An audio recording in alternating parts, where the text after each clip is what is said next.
네, 안녕하십니까. 덴탈장 이승윤TV입니다. 간만에 영상을 찍게 됐습니다.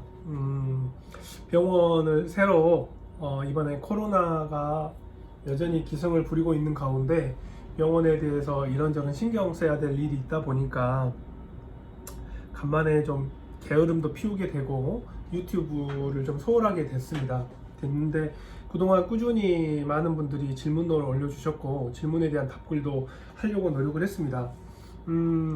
그렇게 계속 게으름을 피우다가 저희 애들이 유튜브 꾸준히 올렸으면 좋겠다라는 말을 해서 다시 또 용기를 내서 촬영을 들어가도록 했습니다. 오늘은 한번 사랑니에 대한 얘기를 한번 해보려고 합니다. 보통 동네 치과에서 이제 저는 이제 08년도에 개원을 하고 지금까지 사랑니 발치 환자분들이 왔을 때 단 한 명도 대학병원으로 보내지 않고 제가 직접 사랑니 발치를 다 해드렸는데요.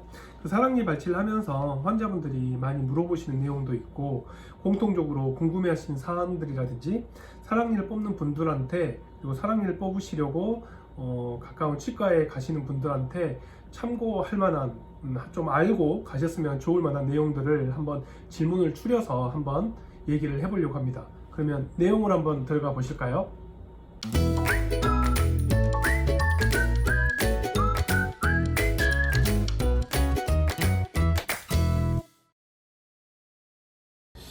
가장 많이 이제 치과에 사랑니를 뽑으러 오신 분들이 가장 많이 이제 하시는 말들이 동네 치과에서 사랑니를 뽑지 않는다는데 발치해도 되는지 먼저 물어보곤 합니다. 보통 이제 사랑니 발치를 많은 치과 원장님들이 동네 치과 원장님들이 선호하지 않는 추세입니다. 그리고 물론 예전과는 달리 요즘은 추세라고 하기에는 깊이 해 왔었죠. 요즘은 근데 이제 사랑니 발치만 전문으로 하시는 선생님들도 많이 느셨는데요. 경험이 없으신 분들이 타성에 젖어서 관성에 젖어서 이제 동네 치과에서 사랑니 발치를 안 한다고 말들을 많이 하세요. 그래서 그런 거지 사랑니 발치가 그렇게 힘드냐 이제 그거에 관해서 한번 또 얘기를 한번 해보자면 또 다른 여러 가지 할 말이 많은데 사랑니 발치가 동네 치과에서 안 뽑은다고 해서 대학병원에 가셨다가 대학병원에 갔더니 한 달 동안 예약이 차 있다 그래서 다시 돌아오고 동네 치과에서 사랑니를 뽑는 치과를 찾아서 이제 저에게 오시는 그런 경로로 이제 오시는 분들이 많았는데 사랑니 발치를 경험이 없는 원장님들 솔직히 힘듭니다. 힘들고 어렵기도 하고 여러 뽑는 데 쉬운 물론 많이 뽑으시는 원장님들한테는 큰 그런 난이도가 없겠지만 사실 사랑니를 안 뽑으신 분들은 그렇게 쉽게 호락호락할 만한 진료는 아닙니다. 예전에 사랑니 발치 를 사진을 좀 보여드렸었는데 사랑니가 보시면 내용으로 들어가 보시면 사랑니 보통 이제 아래 사랑니 같은 경우에는 아래 신경이 있고 노란색으로 표시된 신경이 있고 앞에는 이제 파란색으로 표시된 이대구치가 막고 있죠. 그리고 위에는 빨간색으로 표시된 뼈가 가려져 있어서 사실 동네 치과에서 마취를 하고 잇몸을 열어서 뼈도 깎고 치아를 잘라내는데 신경에 데미지를 안 입혀야 되고 또 앞에 치아도 데미지를 안 입혀야 되는 이런 여러 난관들을 거쳐야 되기 때문에 사실 경험이 없는 원장님들이 깊이 하시는 거는 좀 어느 정도 이해가 갈만하죠. 그리고 또 하나가 많이 하시는 질문이 신경 데미지 여부입니다. 사실 동네 치과 원장님들이 사랑니를 뽑는 원장님들도 하물며 사랑니를 뽑는 원장님들도 아래 사랑니가 신경하고 가까워서 대학병원으로 보내는 경우가 가장 많습니다. 동네 치과 원장님들이 대학병원으로 사랑니를 보내는 가장 흔한 이유 중에 하나가 사랑니가 신경에 가깝다고 하는 그 이유를 드는데요. 사실 아래 사랑니는요 신경하고 안 가까운 사랑니는 거의 없습니다. 해부학적 구조상 제일 뒤에 있고 아래 턱에 이 턱뼈가 이렇게 있으면 턱뼈 편 모습, 이 파노라마 사진은 편 모습인데 편모습의 이 각진 부위에 사랑니가 있기 때문에 당연히 아래 사랑니는 신경이랑 가까울 수밖에 없습니다. 그렇지만 보통 요즘에는 파노라마 촬영도 하고 나서 CT 촬영도 하는데요. 파노라마 상에서 뿌리랑 신경이 가깝다 하더라도 CT를 촬영해 보면 실제로는 신경과 뿌리가 안 닿아 있는 경우가 많고요. 그리고 설사 닿아 있다 하더라도 죄송합니다. 닿아 있다 하더라도 사랑니는 신경을 압박하는 뽑는 방향은 신경을 압박하는 과정이나 데미지를 주는 과정이 아니기 때문에 사실상 신경 데미지 가능성은 낮고 제가 2001년도에 치과 의사 면허를 따고 20년 넘게 사랑니를 치과 의사 21년 차인데요. 21년간 사랑니를 뽑으면서 신경 데미지 입은 환자가 3분 정도 있었어요. 3분 정도 있었는데 한 분은 수련이 때 신경 데미지가 입어서 혀가 좀 얼얼하다, 마취가 안 풀린다고 말씀을 하셨는데 그분은 한 달 뒤에 저절로 돌아왔었고요. 그러니까 엄밀히 말하면 신경 데미지가 입은 게 아니죠. 두 번째 환자랑 세 번째 환자는 두 번째 환자도 역시 신경 데미지를 입었다고 했으나 며칠 뒤에 바로 신경이 돌아왔다고 얘기를 했고요.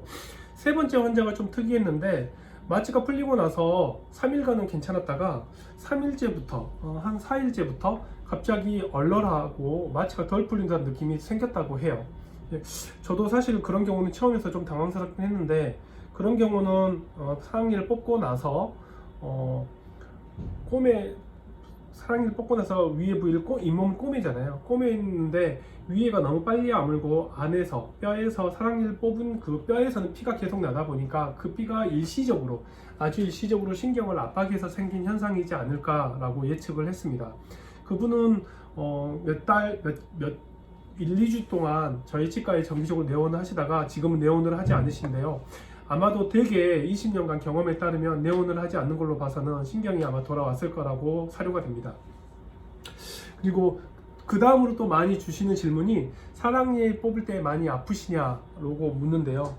예전에도 유튜브 영상에서 통증에 관한 리뷰를 한번 해드렸는데 사실 사랑니 통증이란 게 되게 주관적입니다. 주관적이고 마취라는 것도 치과 마취제가 뜨거운 느낌, 차가운 느낌, 눌리는 느낌, 통증 느낌 이런 4가지 느낌을 마취를 하는데 가장 마취가 잘 되는 게 통증 느낌입니다. 근데 사랑니를 뽑다 보면 치아를 뽑기 위해서 엘리베이터라는 기구로 치아에 제법 센 힘을 가하게 되고 이 센 힘으로 이렇게 치아를 누르다 보니까 그 눌리는 느낌이 되게 환자로 하여금 되게 위축이 되고 겁을 먹게 되는데 그 겁을 먹기 때문에 실제로 그 사랑니 뽑는 게 아프다고 여기지만 실제로 제가 보기에는 그렇게 환자분들이 걱정하실 정도는 아닌 것 같아요. 네, 걱정할 정도는 아니고 그 다음에 또 사랑니 뽑고 나서 많이 붓는지를 여쭤보시는데요. 사랑니를 뽑은 치과의사 초심자거나 대학병원에서 그 수련이 때라든지 아니면 치과 대학생 시절에 사랑니를 뽑는 경험을 그때 이제 ST 케이스라 그래가지고 뽑다 보면 정말로 그 아는 지인을 그 실험 대상으로 자기의 실습 대상으로 사랑니를 뽑기 때문에 정말 열심히 최선을 다해서 뽑고 나서 꼬매주는데 너무 타이트하게 꼬매면 오히려 붓게 됩니다. 그래서 약간 잇몸은 사랑니를 뽑고 나서 느슨하게 꼬매면 그렇게 크게 붓지는 않습니다. 그리고 제가 봤을 때 제가 2008년도에 개원을 하고 나서 지금까지 환자분들 보면 붓는 환자가 거의 없었고요. 환자분 스스로 부었다고 말씀을 하시지만 저희가 보기에는 거의 안 부은 수준인 경우가 대부분이었어요. 그래서 너무 타이트하게 꼬매지 않는다면 대부분은 붓지 않습니다. 그리고 이제 또 다른 치과에서 사랑니를 뽑다가 오신 분들도 있었는데 뽑다가 뿌리가 남았다고 이렇게 하시는 분들이 있어요. 보통 치과 대학의 그 외과 교과서를 보면 사랑니를 뽑다가 사랑니 뿌리 끝이 2, 3mm 정도 미세한 조각이 남아있는 경우에는 굳이 안 뽑아도 된다고 하고 있습니다. 그래서 오히려 초심자인 선생님들이 그 부러진 뿌리를 뽑기 위해서 헤집다가 너무 안으로 기구 조작을 해서 신경 데미지를 입을 가능성이 오히려 더 높죠. 뿌리만 남는다고 해서 꼭 그거를 뽑을 필요까지는 없습니다. 그리고 드물게 뽑고 나서 뺨에 멍이 드시는 분들이 있어요. 아까도 제가 말씀드렸지만 제 개인적인 경험에 따르면 이거는 제 사견인데요. 뺨이 붓거나 이런 분들은 뽑고 나면 당연히 턱뼈에서 뽑은 그 사랑니가 박혀 있는 이 뼈에서 계속 피가 나거든요. 피가 나는데 위에 잇몸을 꼬맸을 때 특히 잇몸 꼬맨 부위가 정말 빨리 아무시고 지혈이 빨리 되는 분들이 있어요. 그 위에서는 지혈이 빨리 되고 아물어 버렸는데 밑에서는 피가 계속 나니까 이 피가 많이 저류가 됐다가 이게 주변으로 퍼지면서 처음에는 사랑니 뽑고 나서 하루 이틀 뒤에는 괜찮았다가 2, 3일 뒤에 갑자기 누렇게 되더니 일주일 뒤에는 꺼멓게 멍이 드는 것처럼 보이는데 실제로 그거는 사랑니 뽑은 부위에 있는 안에 차있던 혈액이 피부 밖으로 드러나는 것이지 그렇게 크게 사랑니 뽑은 부위에 외상이 가해졌거나 그런 건 아닙니다. 그래서 처음에는 노랗게 멍이 들다가 나중에 꺼멓게 비쳐 보일 수도 있고 이거는 시간이 지나면서 저절로 흡수가 되니까 너무 걱정하지 않으셔도 될 것 같습니다. 그래서 보통 발치하고 난 후에 환자분한테 드리는 설명이 처음에 뽑고 나서 이틀간은 지혈이 가장 중요하기 때문에 찬 찜질을 하라고 권하고 있습니다. 찬 찜질을 해서 혈관을 수축시키면 피가 덜 나게 되고요. 입속에 생기는 피딱지는 보통 아까도 말씀드렸다시피 발치 후에 주의사항으로 가장 이제 지혈이 문제가 되는데요. 피부에 상처가 나면 피부에 피가 나더라도 피가 혈액이 공기랑 가장 먼저 만나면서 화학 반응에 의해서 단단하게 피딱지가 만들어지는데요. 입속에 생기는 피딱지는 침하고 섞여서 공기랑 만나서 피딱지가 만들어지기 때문에 피딱지가 순두부처럼 되게 흐물흐물합니다. 선지처럼 되게 흐물흐물한데 이 피딱지가 지혈이 됐는지 안 됐는지 확인하려고 자꾸 침을 뱉어본다거나 빨대로 뭘 쭉 빨아먹거나 담배를 피게 돼서 음압이 생겨버리면 안에 그 부드러운 선지 같은 아주 부드러운 그 순두부 같은 피딱지가 터져버리면 그때는 정말 피가 잘 안 나거든요. 그래서 처음에 이틀간은 지혈이 가장 중요하니까 절대 침 뱉지 마시고 침은 계속 삼키시는 게 좋고요. 찬 찜질을 하시는 게 좋습니다. 보통 이틀이 지나면 지혈이 완료가 됐기 때문에 이빨을 뽑고 치아를 뽑고 48시간 뒤에는 오히려 빨리 아무는 게 중요하니까 따뜻한 찜질을 하라고 권하고 있습니다. 오늘은 동네 치과를 운영하면서 사랑니에 관해서 가장 많이 듣는 질문에 관해서 간단히 한번 리뷰를 해 보았습니다. 사랑니를 발치하는 분들에게 많은 도움이 됐길 바라고요. 더욱더 좋은 내용으로 다음에 만나도록 하겠습니다. 구독, 좋아요 부탁드리고요. 다음 시간에 뵙겠습니다. 여러분 안녕.